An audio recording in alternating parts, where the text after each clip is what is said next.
Vamos dar continuidade aí à resolução da prova do TRF, segunda região, prova aplicada em 2007 pela FCC. O cargo aqui é técnico judiciário com especialidade de telecom e eletricidade.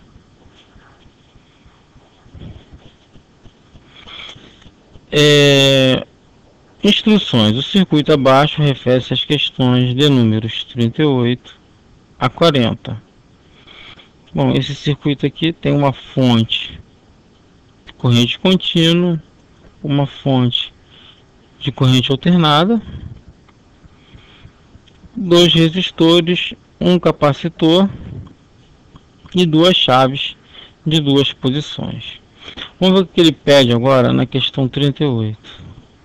Estando a chave na posição 1 e a chave 2 na posição 2, a tensão sobre R2 vale aproximadamente. Se você ver aqui, ó, com essa configuração, eu vou redesenhar esse circuito que ficou aqui, só a parte que vai nos interessar. Eu tenho a fonte o resistor R1, um resistor R2 e o circuito R1. Pelos dados aqui eu tenho 100 ohms, R2 eu tenho 470 ohms. É justamente essa queda de tensão aqui que ele está querendo. No nosso caso, nosso V2 aqui tem 40 volts, que é o dado que ele dá aqui.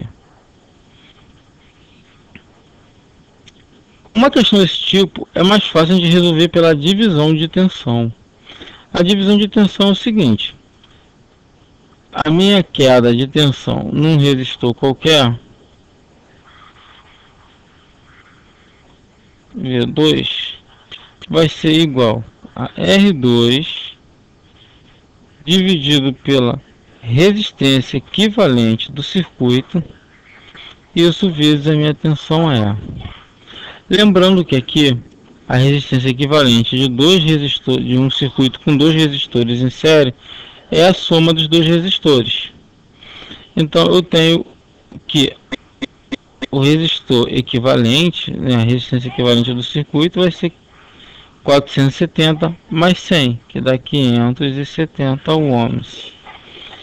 E o meu R2 é o próprio 470, isso vezes a minha tensão da fonte, que são 40 volts. Logo, meu V2 vai ser igual, vamos fazer um corte aqui, vamos fazer a multiplicação aqui, 470 vezes 4, 0, 8 sobe 2, 18. Vamos dividir isso por 57. Não vai dar conta exata, visto que ele pede aqui aproximadamente. Então a gente vai fazer duas casas decimais, duas casas, né? Vamos achar dois algarismos aqui. Quando começar a entrar no decimal, a gente para, porque não deu nenhum decimal aqui nas alternativas. Então 180. A gente bota 3 vezes 7, 21, sobe 2, 3 vezes 5, 15, 1, 2, 17, sobra 7, sobra 1, desce o 0.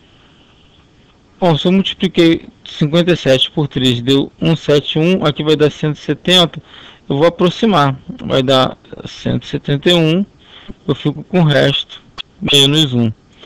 A minha resposta são 33 volts, a alternativa correta que responde a questão é a letra D. Na questão 39, considere o capacitor C inicialmente descarregado, estando a chave 1 na posição 1, já está, e passando a chave 2 para a posição 2. Aqui não existe mais. O capacitor começa a se carregar. Pode-se considerá-lo completamente carregado após o intervalo de tempo dado por... Vamos redesenhar o circuito aqui. Você tem corrente contínua, você vai lembrar que em corrente contínua o capacitor ele se carrega, depois que ele atinge sua carga máxima, não vai ter mais corrente. No primeiro momento eu tenho uma corrente aqui. Quando o capacitor se carregar completamente, a minha corrente vai cessar, não vou ter mais corrente, e ao contrário, eu tenho uma queda de tensão aqui que eu vou chamar de VC, que inicialmente é igual a zero, e depois que o capacitor se carrega completamente, ela vai ser igual a VC. Logo, a minha I, no instante inicial,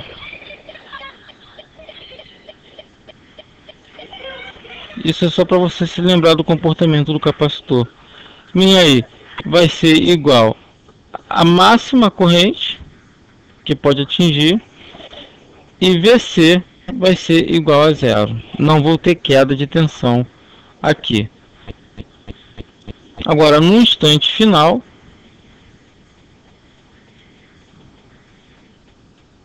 eu vou ter I igual a zero e meu VC igual a E.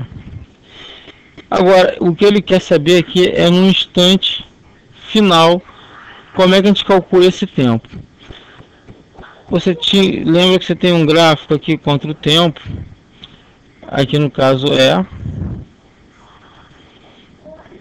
e no início aqui, ó, o meu VC vai ser zero, ele vai partir até um certo momento, nesse momento ele estabiliza, quando for E, no caso VC igual a E.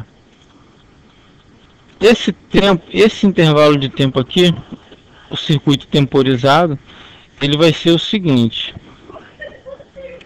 você tem uma constante de tempo que é dada pela multiplicação do resistor, do valor do resistor, vezes o capacitor, e que o capacitor vai se encontrar completamente carregado quando se passar 5 constantes de tempo. Com 5 constantes de tempo, o capacitor vai estar aproximadamente com 99% de sua carga. A gente já pode considerar ele a partir daí, ele completamente carregado. Ou seja, você precisa de 5 R1 vezes C1 vezes C, no caso que o capacitor. Esse é o intervalo de tempo que a gente pode considerar que o capacitor esteja completamente carregado. A alternativa A vai responder corretamente a questão. Questão 40. Questão 40, ele vai pedir, estando a chave 1 na posição 2, ela não está mais aqui, ela vai estar aqui agora,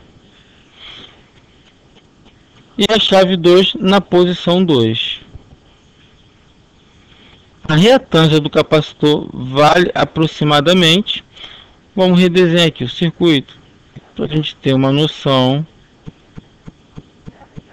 do que vai acontecer. Lembrando que a reatância capacitiva só vai aparecer quando a minha fonte de alimentação do capacitor for uma tensão alternada, né? Uma corrente alternada que vai estar variando. Bora vai ser mais aqui, menos aqui. Então o capacitor vai carregar aqui com mais, aqui com menos. Quando ocorrer a carga completa do capacitor, a corrente vai cessar. Porém, eu vou ter uma inversão aqui. A corrente alternada vai inverter. Vai fazer com que aqui em cima passe a ter uma carga negativa e estabeleça-se uma corrente novamente, e embaixo tem uma positiva. Você vai ter uma corrente de acordo a fonte oscila. E a reatância capacitiva que esse cara aqui vai apresentar, que esse capacitor vai apresentar, ele vai ser o seguinte: XC vai ser igual o inverso da minha velocidade angular, que o gerador está gerando a corrente, vezes a capacitância. Se você olhar aqui, o E, ele deu em função do tempo esse valor aqui. Isso aqui corresponde à minha velocidade angular.